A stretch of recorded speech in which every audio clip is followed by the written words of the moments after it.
Good evening all. Welcome to the last session in the Tring Book Festival this year. Please welcome to the stage the Director of the Natural History Museum in Tring, Paul Kitching, and zoologist and filmmaker, Jackie Higgins. Can you sit in the far one, yeah?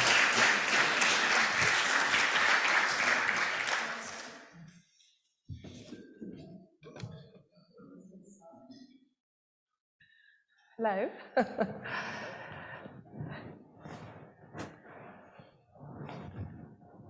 To keep you waiting.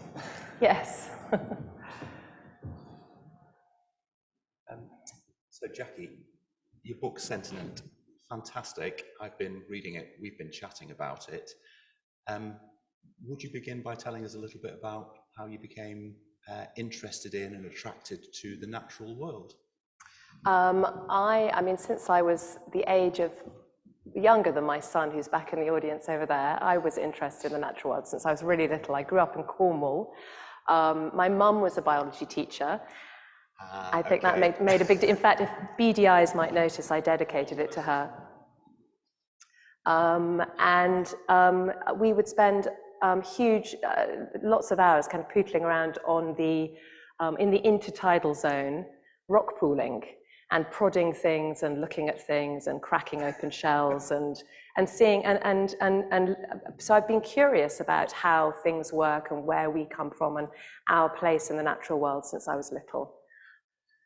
That's fantastic, and I think the seaside is a place where many people first kind of encounter an interest in the animals and plants around us.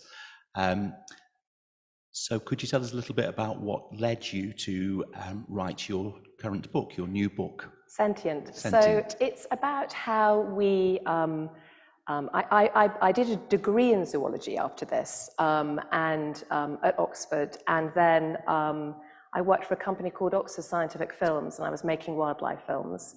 And around that time, there was a really amazing series that came out on the BBC called Super Sense, which some people might remember. I remember it well. You remember it? And so I've always been interested, so that kind of opened my eyes to ears, noses, skin, to all the amazing ways in which animals sense their environment. But the subject really of the book is you and me. It's how we sense the world and using these creatures to explore our own sensory capabilities. They're amazing, but they reveal that we're amazing too in different ways. Again, when I was growing up, one of the books that I loved was Desmond Morris' The Naked Ape, which we talked about, and he used the animal kingdom to explore ourselves. Because as humans, we forget that we're part of the animal kingdom. We forget that we are an animal. So it is repeatedly through the book, I was really surprised, even knowing that there'd be amazing similarities between us. But the molecular kind of the way that we're built is reflected throughout the animal kingdom.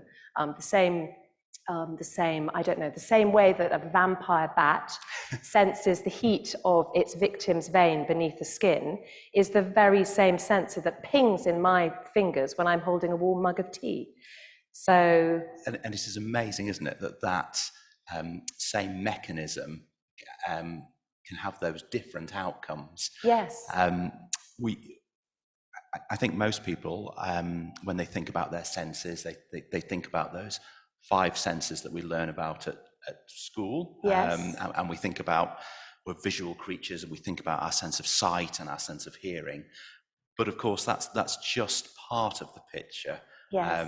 I wondered if you might like to sort of elaborate on some of the examples that you've picked out in your work. So we always, I mean, as toddlers, we come back and we talk about the Aristotelian senses, so sight, smell, hearing, taste, and touch. But nowadays, neuroscientists would say we've got at least 33 different senses. And by they are, I mean, there's a debate as to what a sense is. At what point do you define a sense? But most scientists would probably say, look at the sensors. So what sensors that we've got in our body that enable us to see, smell, hear, taste, touch. And so what I discovered is that, for example, our sense of touch, which is a sense, if you ask people generally, what sense could you not live without? People very rarely say touch, but we can't even begin to imagine, we don't even have a word for it. And you don't, yeah. Being touch blind. So, but in our skin, we have so many different sensors that basically enable us to sense different aspects of this physical reality. And let's start with the physical reality, the idea of being able to kind of feel the roughness or the smoothness or the temperature or the pressure through your skin. The pressure, Pulling on a tightness, glove will activate certain sensors that will be different sensors from what I'm using right now to feel the texture of this or the shape of this. So I used the star-nosed mole as my, because this creature is extraordinary, you know, it fits in the size of your hand and in the palm of your hand. And it's got, for its nose, it's got a star, which is 22 tipped little feelers. Tentacles? Maybe tentacle, probably, I mean, yes. And tiny, and a scientist called Ken Catania has been studying how amazing this little nose is. And it's a nose that's not brilliant at smelling, it's a nose that's brilliant at feeling. And so it feels its way through its underground burrows, it's practically blind, and it builds its sense of the world through touch. And it's got the very same cells that we've got in our skin, which was enabling me, to give the shape of this Merkel cells. And basically, it's got, Ken Catania said, imagine 6 times the sensitivity of your hand squeezed into the tip of your fingertip. That's the intensity of the tactile experience that this creature has. And this mole can find its way around its home. It can detect prey within that environment. Yes, it's in the Guinness Book of Records for being the fastest forager on the planet. Not the cheetah, but this little creature from the swamps of Pennsylvania. Yes. Yeah, amazing. And if you want to see one, there's one in the museum. Yeah. Sorry, slight plug for my work. I was in the museum beforehand, which is a wonderful place to be. And I went on a mission to go and look for the animals that were in with my son and my sister and my nephews, and we found a few of the creatures that were that are in the book. You've looked at. Yeah, that are in the book, that's feature in the book. But you were talking about Aristotle and touch, and then I did a chapter on the vampire bat I mentioned before, and that began to explore the emotions behind touch. So touch just isn't about feeling the world, it's about being touched too. And there are different senses for that. Yeah, and I'm really interested to explore that a little more. So vampire bats famously feed on blood. They are a species that lives in communities. They communicate with one another. But could you tell us a little bit more about how they use that amazing sense to both find their food and live within that communal space? Yes, so there are scientists who've gone out and studied vampire bats in the wild, and I spoke to Gerald Wilkinson. Wonder how do you? Yeah. Where does that start? Do you take your socks off when you sit on chairs and wait for them to come to you? They have to. I mean, they want to find the colonies, so they follow these vampire bats back to their colonies. And where sounds like Gerald, science fiction, doesn't it? Yes. And where Gerald was working, which was in South America, the bats. It was in anyway. The bats were roosting in inside trees. Okay. So we're not talking kind of big caves. The scientists had to winkle into tree holes and be super close to these colonies of vampire bats.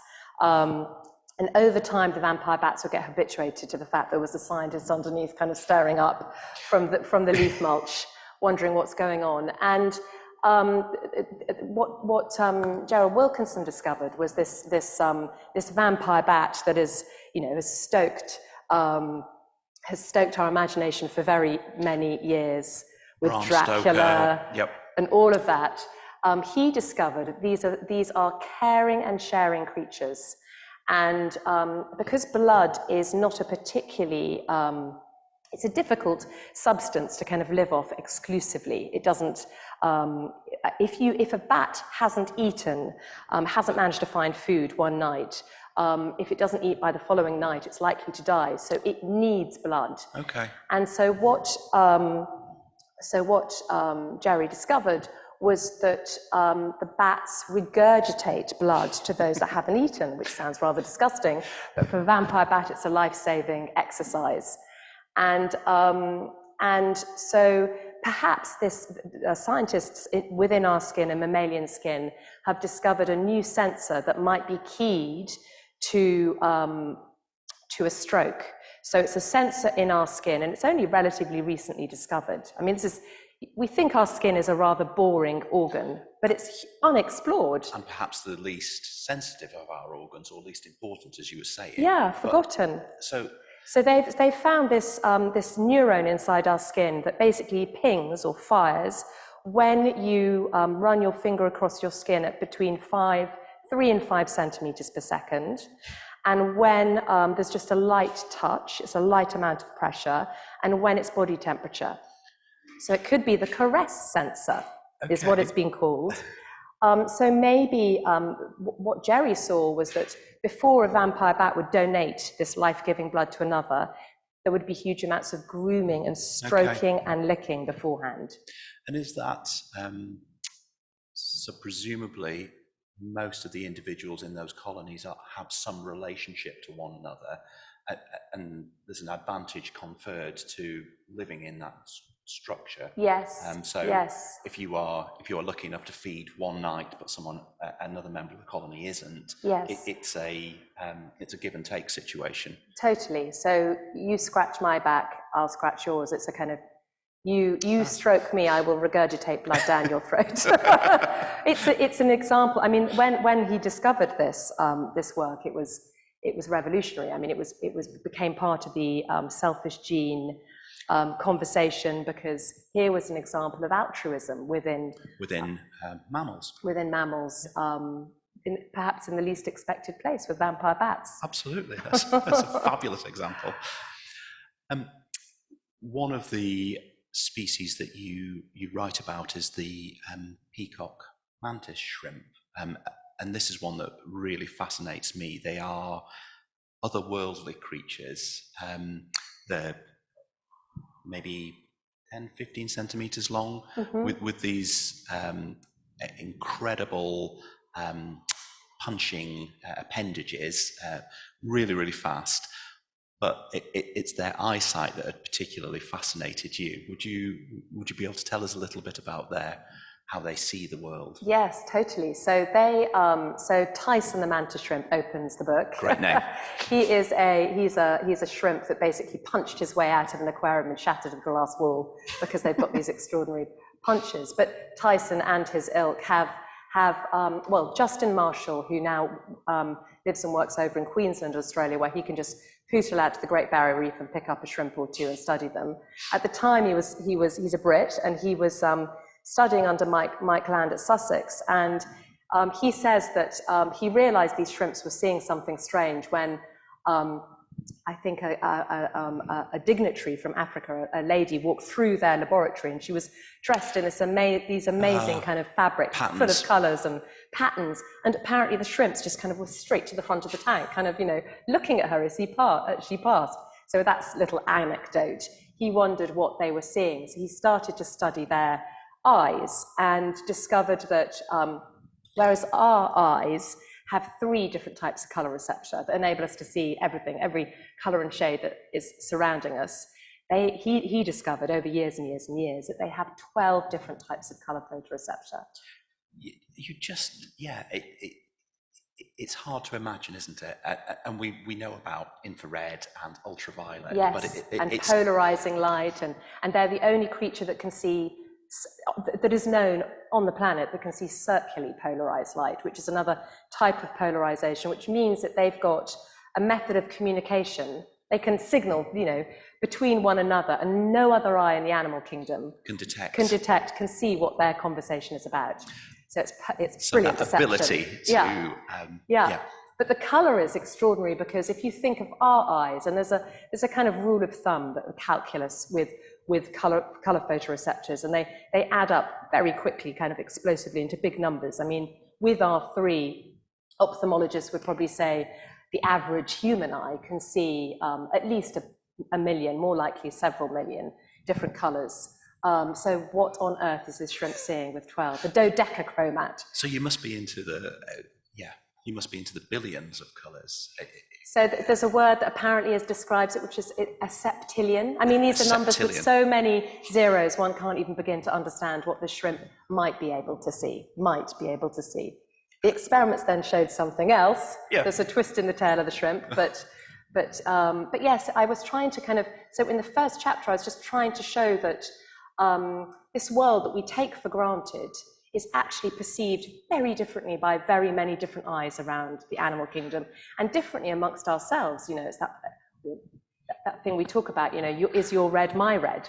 Yeah, and yeah, is orange a shade of red, or and there's a new word to describe the shade of red, which is orange. Yes, and different languages pick up different colours and different words for colours. And do you remember that dress a couple of years ago that split the population? Blue, black, cream and black, and gold and cream. Yes, I mean, genuinely, people saw the very same dress, or a photograph of that dress, completely differently. And yeah. So that's what I was. So each of the chapters kind of explores this different sensory world, and how it's impossible for me to know what you're experiencing, let alone a shrimp.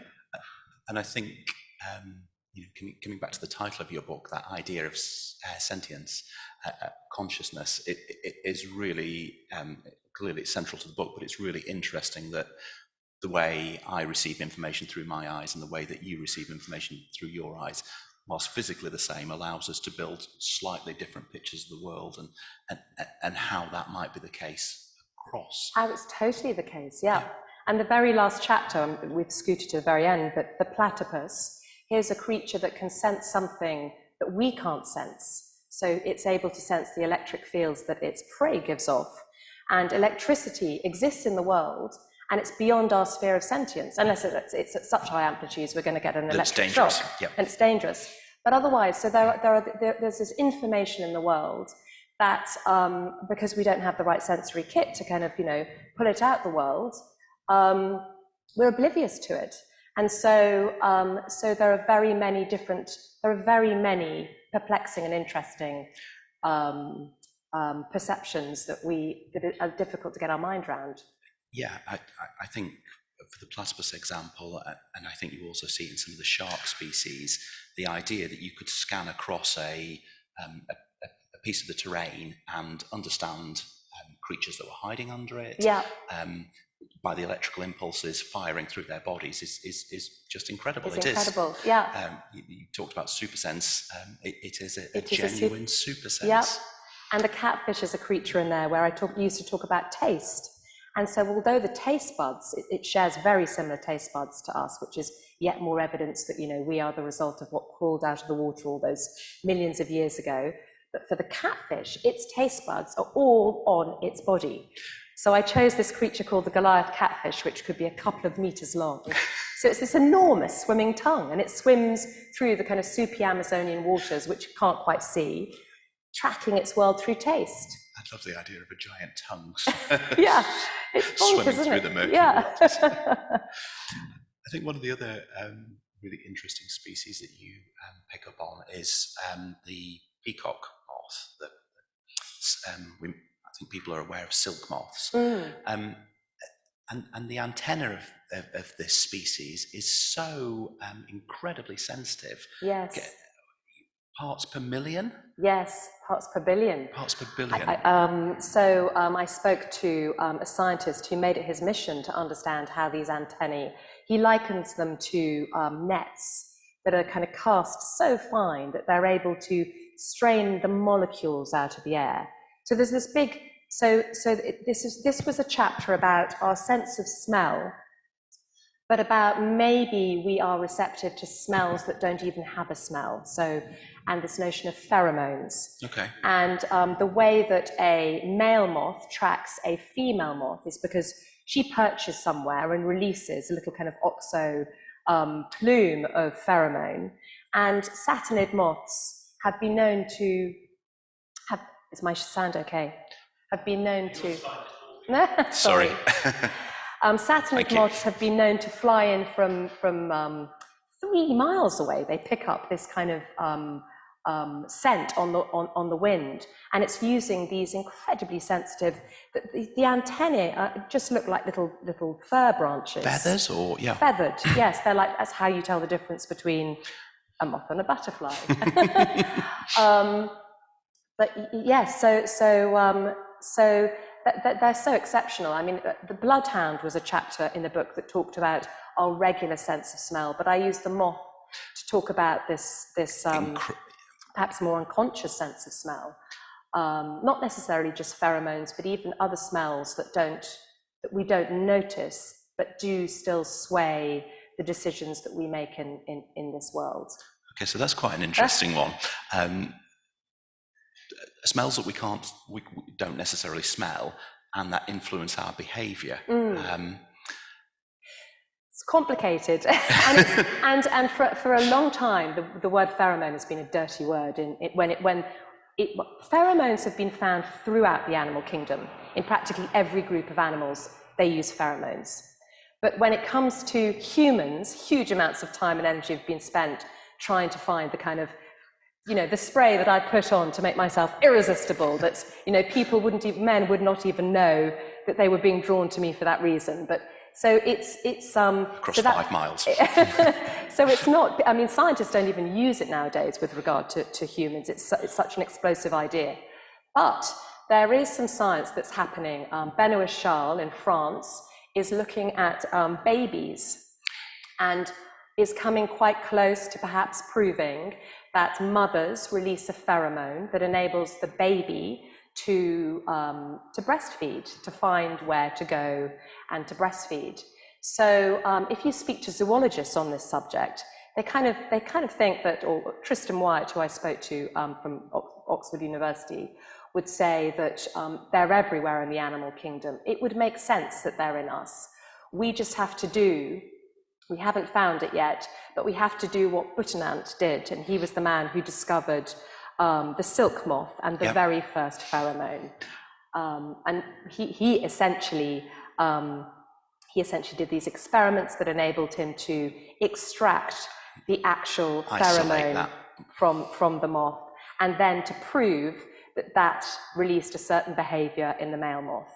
So if we could do the same with humans, then, but that said, there is a huge amount of research about the other ways in which humans smell one another and decide, for example, who's the best mate to take home for the night.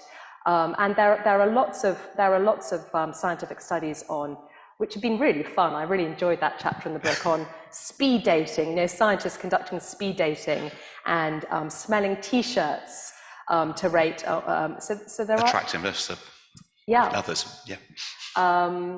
So yes, and this one study with the smelling of the T-shirts, the interesting discovery was that the women were preferring the smell of men who had a different lineup of immune genes. So the idea being the major histocompatibility complex, which is this little cluster of genes.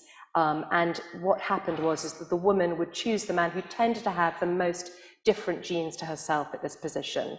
And the scientists suggest that this would make sense when you're looking for a mate. You want to find someone who's got a different collection of immune responses to create really ruddy-cheeked and healthy babies. It's a genetic broadening of your of making sure. Yes, exactly. So that was the great Peacock of the Night chapter. And how did you? So presumably you were researching this book for quite a while and having these fascinating conversations. Particularly interested in the conversation you had that you referred to in the Octopus chapter. Yes. With I think the chap's name was Ian? Ian Waterman. Yes. Yeah. So this is a really interesting example of sense that we don't particularly think about and perhaps take for granted. Yes. I wondered if you could expand on that a Yes. little. So the other part of, other than the Aristotelian senses and the fracturing of those, we have these secret senses that we're using unknowingly and unconsciously. And this is you're talking about the last chapter, which is about the octopus, which has a really unusual sense of body.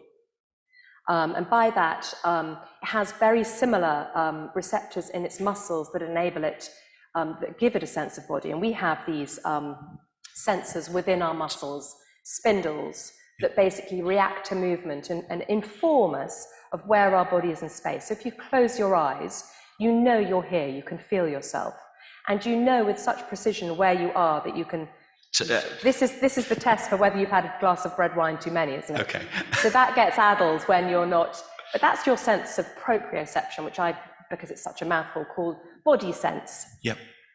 Now, Ian had a really nasty virus when he was about 17 or 18. He was working as a butcher's assistant over in the Channel Islands. He was really sick, and his boss said, go home. But Ian, classic Ian, he didn't go to bed, he started mowing the lawn. But weirdly, the mower would start moving, but his body wasn't quite behaving. And he went to bed feeling really feverish and quite ill. And he woke up and he felt like he was floating above his body. Strange that he was having really odd sensory sensations with regard to his body. He ended up in hospital, and when he came to, he could not feel his body. And I don't mean like if you close your eyes, you know where your body is. It wasn't like he'd been anesthetized. If he closed his eyes, he'd lost his body. He had no sensation that it existed, that it was there. It must have been such a scary time for him, and a condition that's fairly unknown, I believe.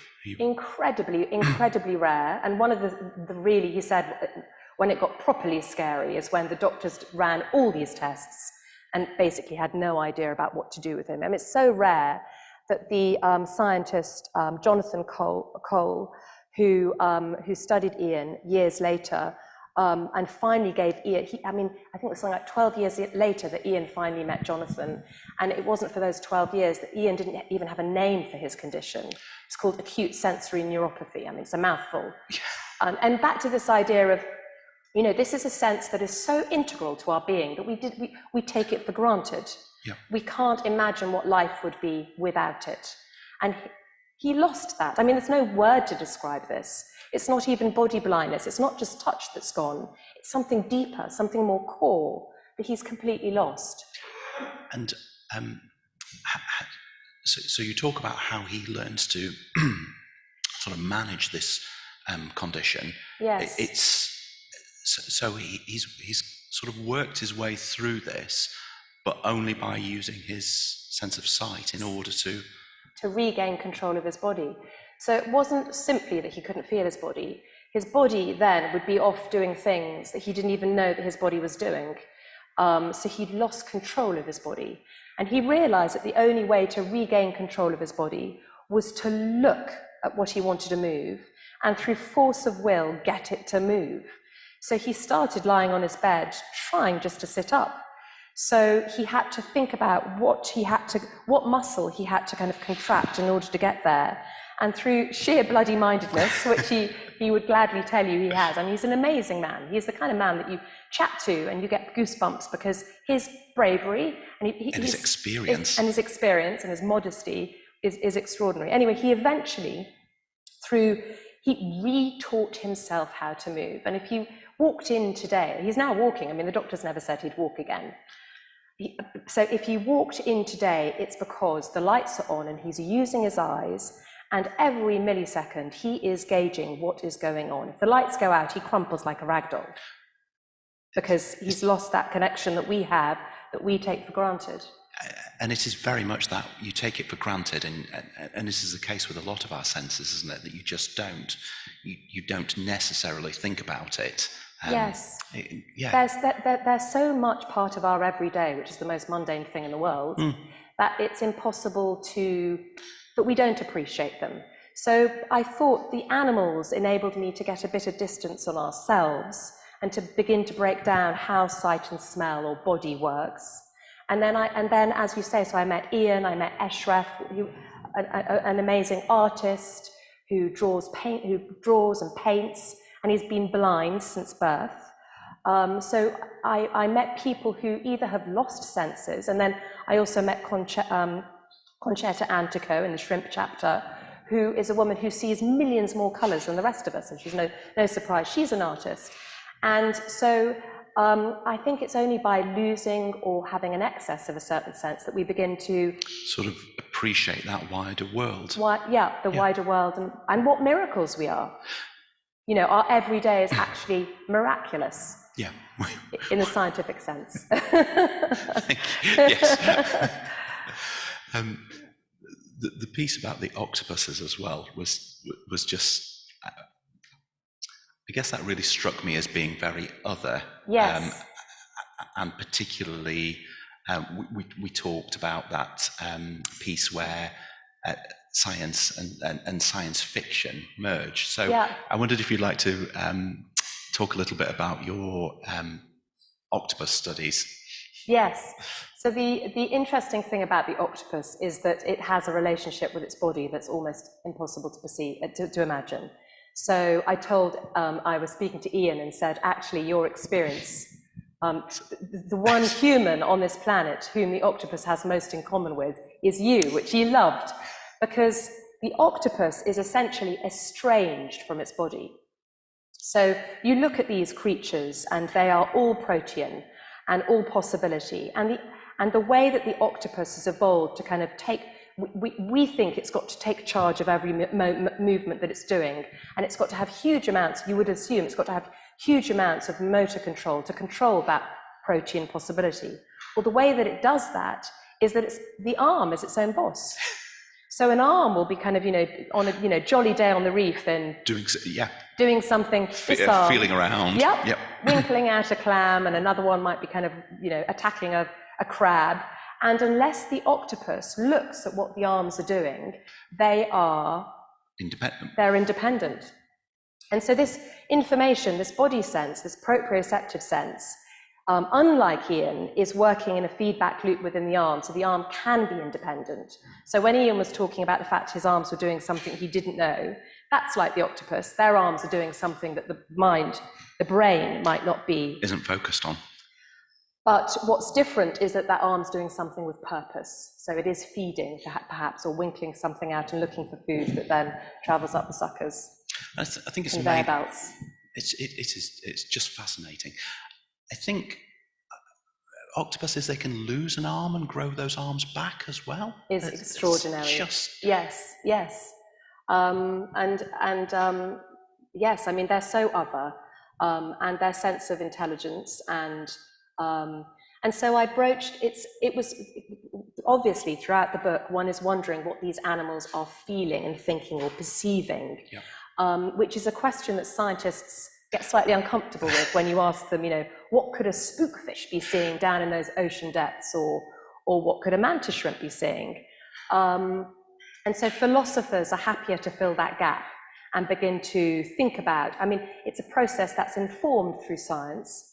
And Peter Godfrey Smith, who wrote that wonderful book on octopuses, has done that a little bit with the octopus. He's wondered what consciousness might be like for an octopus.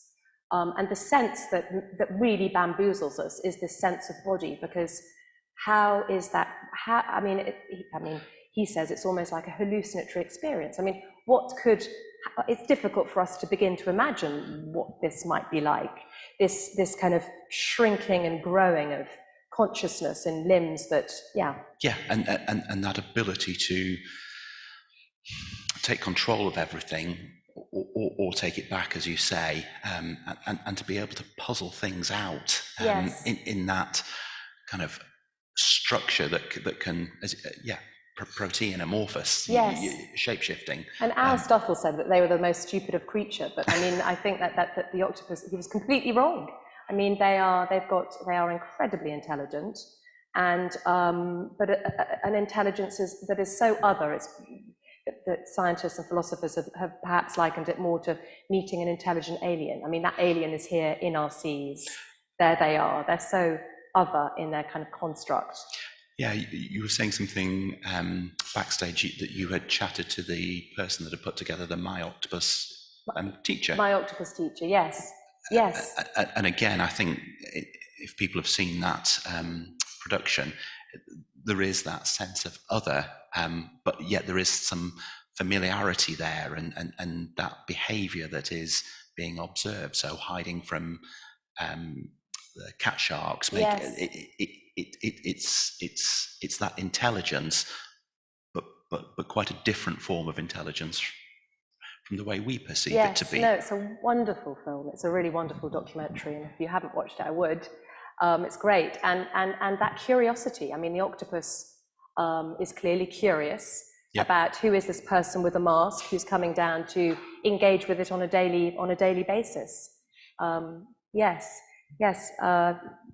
Speaking to Craig Foster, who's the chap who made that film, it's been really interesting. He drew something. He liked the book because he said it talked about the wildness within us. And I like that idea, this idea that we're a kind of mosaic of different creatures, or, you know, that we're wild. Yeah, and we are part of that world. And we're part of that world, yeah. You're, you were, when we were in the museum earlier on today, I found you you were looking at the bar-tailed Godwits. Yes. Again, that's a really kind of interesting story about how did you say it was described as a bird that had a tennis ball? So they do this epic migration. I mean, they do the longest non-stop migration. So from Alaska, around this time of year, or just a little bit earlier, Godwits are flying south to New Zealand. Yeah. And they're having to pack. They basically are going to be at least a week in the skies without stopping, heading down there. So before the scientists say, before they leave Alaska, they look like kind of podgy tennis balls. I mean, they're completely circular because they've got their packed lunches on board. Yeah. So the scientists and in fact they've just been in the news the other day because I focused on this female Godwit, E7, who a couple of years ago broke all records because she'd flown, now I think it was something like 11,000 kilometers non-stop for 8 days. Yeah. So the longest non-stop hot migration. And then just recently, a male Godwit has knocked her off her perch, and he flew a little bit longer, and I think the headwinds made that he had to do a 2,000 kilometer detour, poor chap, so he flew about 12,000 kilometers without stopping. But this is, so I focus on the Godwits for the sense of direction, which is another sense that we may or may not have. That's the one sense in the book that is unproven. But some really interesting studies are happening over at MIT, looking at humans and seeing whether our brains are responding. They've built a construction where they change the magnetic forces around someone's head. Oh, okay. And they're measuring their brain waves, and the brain waves do seem to react to that change of changes polarity of the magnetic field. Birds certainly, and all sorts of other animals certainly have this compass direction. It's how birds migrate. I mean, they also use star maps and solar maps, and they listen, they're using all their other senses. But on nights when the clouds come down, they have to rely on their magnetic sense. And I find it still amazes me that it's an animal at this kind of size that has made that incredible migration. Yes. It's just fabulous. And then you've got to think of monarch butterflies, which are even more delicate and lace-like and extraordinary. And they too do this extraordinary migration, which is one of the wonders of the world. So yes, they must get buffeted about by the winds. Completely.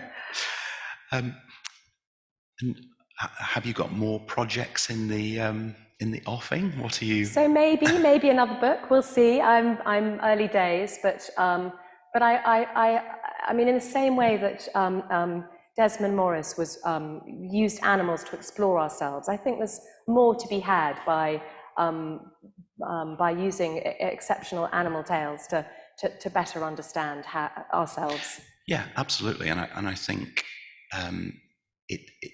it's an area that allows people, it entices people in, because these senses are just incredible. And it, as you say, it allows you to kind of have that conversation about that sense of self, and self-awareness, which science tends to stray away from a little. Yes. So maybe. And it's and the way that it's told, the book is told and structured is, well, I hope it's simple. I mean, I wanted it to have a big market, and in terms of young kids even reading it. I mean, in the hope that it spurs on interest. And I did an article actually for the FT a couple of weeks, the week before COP was on, talking about, we're really fearful about losing our world, completely rightly. But I was thinking of it through the perspective of this, which is we're not just losing the world that we know, that we see, that we smell, that we hear. We're losing so many other perceptual worlds that we haven't even got to grips with, which is desperately sad. I think that's the really sad part, isn't it? That our understanding of these species is maybe slipping away before we even have a chance to comprehend it. And we, yes, I've got a cheetah in the book, and everyone loves cheetahs, but actually, it's the more curious, kind of unusual animals that I think are often forgotten. The company that I used to work for, Oxford Scientific Films, was better known for kind of, filming jumping fleas and, inside nest boxes, or filming older wood wasps parasitizing. So it's often the little creatures that are most ignored, spectacular and fabulous, and equally inventive and kind of extraordinary. And because they're so other from us, perhaps more fascinating. So I think perhaps if we can open up for questions, I have another one for you. So maybe if anyone wants to think of questions, they're very welcome to do so. I was fascinated when you were talking about super sense. The way that bats echolocate has always amazed me. Yes. And there are a number of moth species that also produce jamming signals. Yes. So there's an evolutionary arms race. Quite rightly, if I were a moth, I'd be thinking of a defense mechanism. And so they,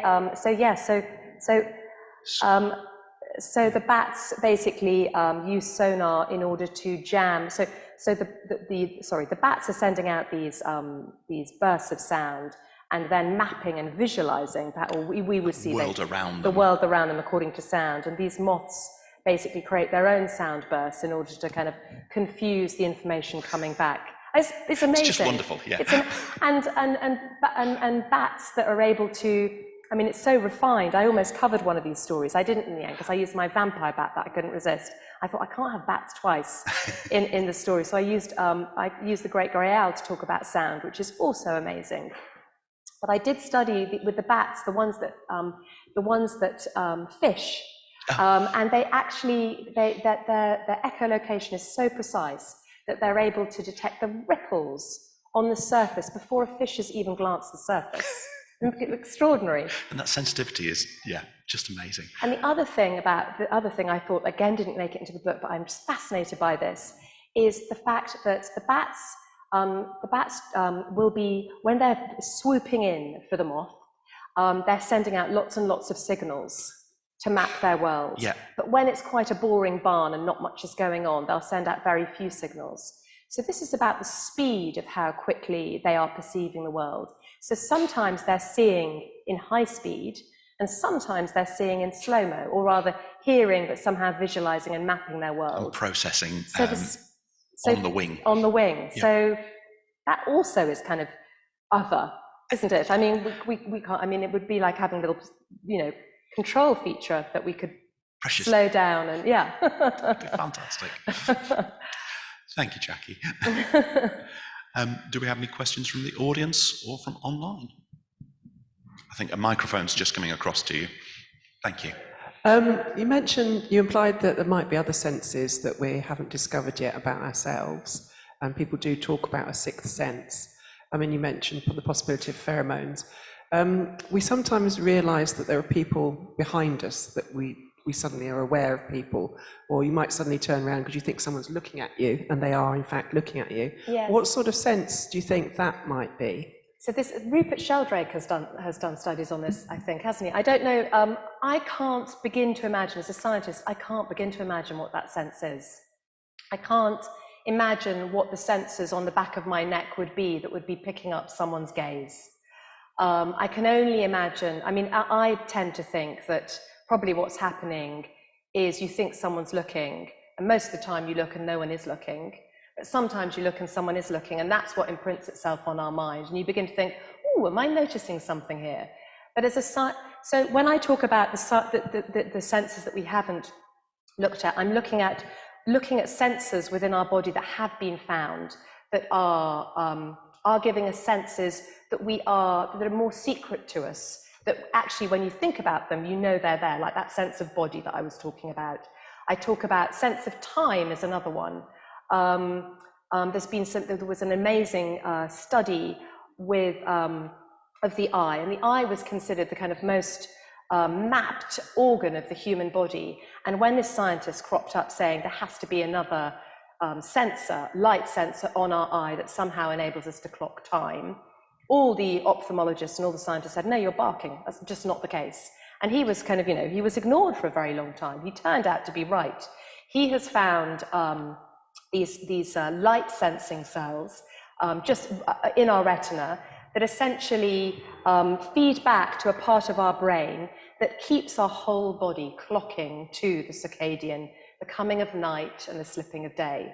So it's these senses that, so those are the, so there's many more than a sixth sense. So there's a seventh, eighth, and if you believe the neuroscientist Colin Blakemore, we're into very many senses.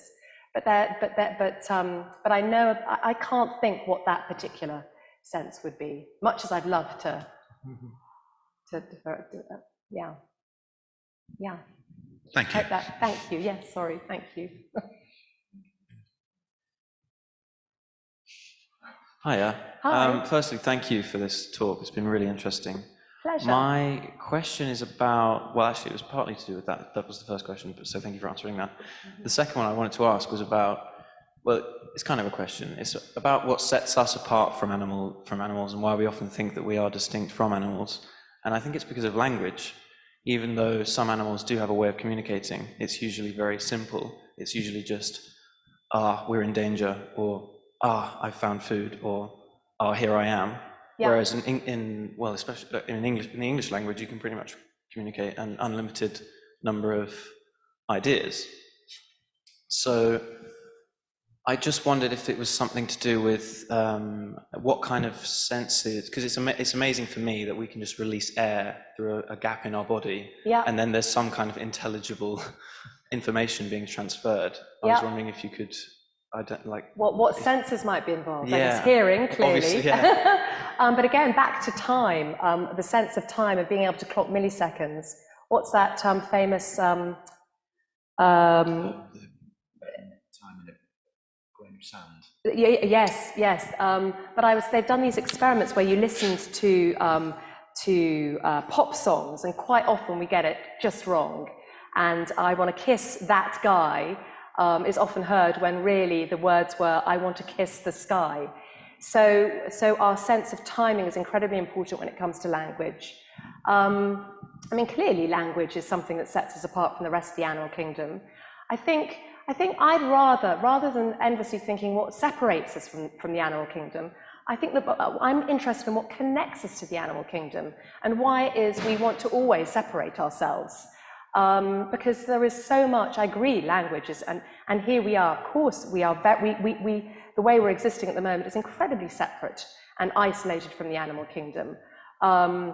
And we seem we seem surprised that the planet's got into such grief.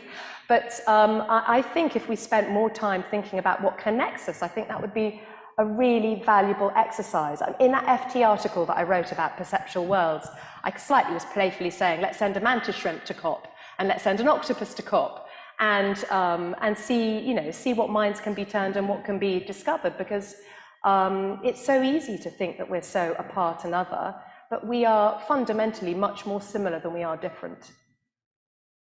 There's a question over there. Young boy. Yep, please.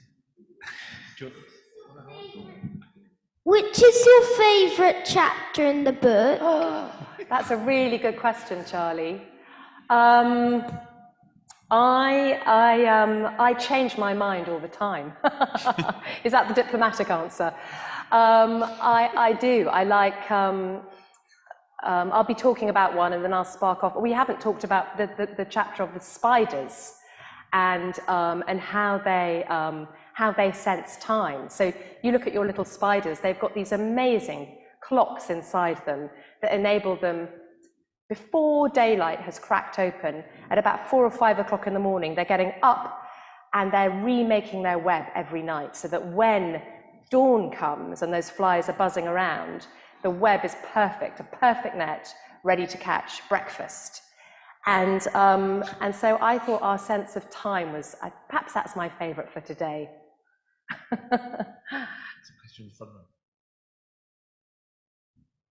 Thanks. I was just interested to ask about the things that you've been talking around, things that we don't know are being sensed in terms of the way that, things that we might not have discovered yet. Also the stuff that is around with the nose and the moths jamming the signal of the bats, and even just then about the spiders and time. Where do you begin to start to try to measure something like that? And how do we even know where to start measuring if there's things that we don't know that haven't been discovered yet? Yeah, I mean, thank God for zoologists. I mean, the number of conversations I've had about, subjects that you wouldn't have even thought to question. And people, whether it's, I was taught by 2 people mainly at Oxford, Richard Dawkins, who most people know, and a lady whose expertise was the tick. And understanding, what's the sensory world of the tick. And thank God she was, because not only have we got Lyme's disease and we kind of need to know, what's going on, but these ticks are pretty spectacular. But yes, I guess perhaps you look to the behaviour and you start to ask a question. Well, if it's not sound, and this is what my chapter in The Great Grey Owl, when this owl essentially does these spectacular plunges through about a heap of snow from kind of 20 meters away. It clocks as a sound under that snow, and it swoops and it pulls out a lemming or a mouse. It wasn't vision because it couldn't see it. Some people wondered whether it was heat, but the blanket of ice on top would get rid of any sign of heat. So the scientists thought, well, it has to be sound. But really, sound? A mouse from that distance. And so huge amounts of time and energy went in. Mark Konishi basically did these really highly inventive studies, tethering little pieces of string to the back of a mouse with a little bit of paper, so that when it moved and it was on a rubber floor, the pitter-patter of its feet was swallowed, but the paper was still rustling, and the bird swooped in on the paper. Right, now we know that that's the sound.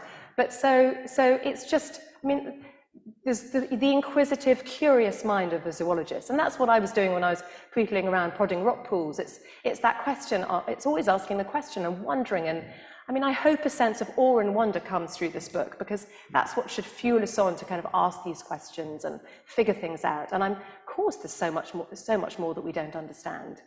That's exciting. Nice question. Has Richard Dawkins read your book? Has he had? He did. I was incredibly nervous about sending him a copy. I asked him to have a look, and I hadn't spoken to him since I was an undergraduate, saying, Professor Dawkins, I'm really sorry, my essay isn't going to be in on time. So he was incredibly charming, and I sent him a copy of the book, and he wrote some lovely words that are plastered all over the book to say, so he has read it, and he liked it, I think. So that's great, yeah. Another question? I'm just thinking, if you see a dog asleep sometime, it quivers and you imagine it's chasing rabbits. Yes. And I'm wondering if it imagines it sees rabbits. Now, I have a special reason for asking this. I'm 83. I've just discovered I've got aphantasia, and I don't imagine I can't, if I close my eyes, I can't imagine what you look like. So you can't visually see things? I can't visually see anything in my mind's eye. And it's the same with music. I can hear songs, and I can recognize songs. And I can even try, by trial and error, play them on the piano. But I don't know until I've played them whether I've played the right note or not, because I can't visualize them in my mind. Yes. And we always say, and of course I always thought everybody was talking metaphorically when they said they could see something in their mind's eye. Yes. I can't. So how do you dream? If I do anything in dream, it's really word recreation. Wow. If you like. Yes. I found this out in part because I've got post-traumatic stress disorder. Doesn't matter why, but she said I couldn't sleep. And she said, imagine yourself on a beach with the waves going up and the blue sky. I said, I can't imagine blue. I can't imagine the color blue. Yeah. I can recognize it. Yeah. But I can't imagine it. So your perceptual world is again different to many other people's in the room, even within. I'm just wondering yes. whether, when one sees a dog, whether the dog brain is actually visually recreating the image. Yes. Or not. I don't know. I don't know whether anyone knows the answer, but other people would probably have a better guess at it than I would. I mean, I have a whippet, and it's a sight hound. It's incredibly, more than its nose, it really relies on its sight. And it too kind of quivers as it falls asleep. I mean, I feel it has to be seeing a rabbit kind of that it's sprinting after. And we also have another dog who is a Vizsla, who is a scent hound. And for it, its world is incredibly olfactory. I mean, you hear his nose working before he approaches you. So, but interestingly, when he's asleep, he too quivers chasing, but maybe he's chasing an olfactory signal. I don't know. They both see, they both smell. In both these dogs, one takes priority over the other. But these are fascinating questions, and we should all be asking, but I don't know the answer. The surprising thing that I find is that I didn't discover this till in my 80s. So you've had this all the way through, you just didn't know about it? I had this. I mean, if you look at the work I've done, I tend to work with words, not pictures. Yes. So one of the really interesting things I also learned doing this book, in my mole chapter, I met this man called Eshraf, who's the artist who was blind, and yet he paints. And he says, I see the world through my fingers.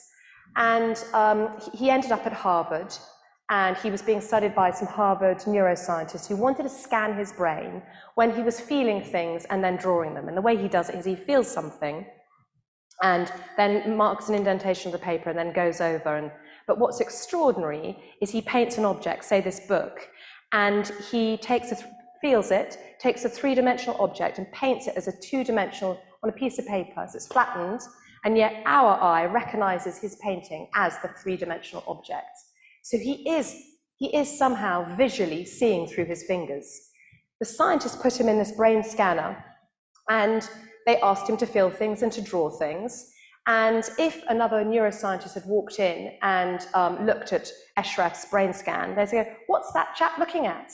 Because the very same part of the brain that lights up right now when I'm watching you, that part, my visual cortex, his visual cortex was lighting up when he was feeling these objects. And he was delighted with this, because it does mean, I mean, what is sight? One begins to ask, what's sight? But it does mean he's essentially somehow, whatever it is we get from the world through sight, he's getting through his fingertips. So maybe your words, you might not have the pictures or the smells in your head when you close your eyes, but your words are somehow meeting out the world that we are still meeting out, but just from a very different way. But the plasticity of the brain is, no part of the brain lies fallow. That part of the brain was being used.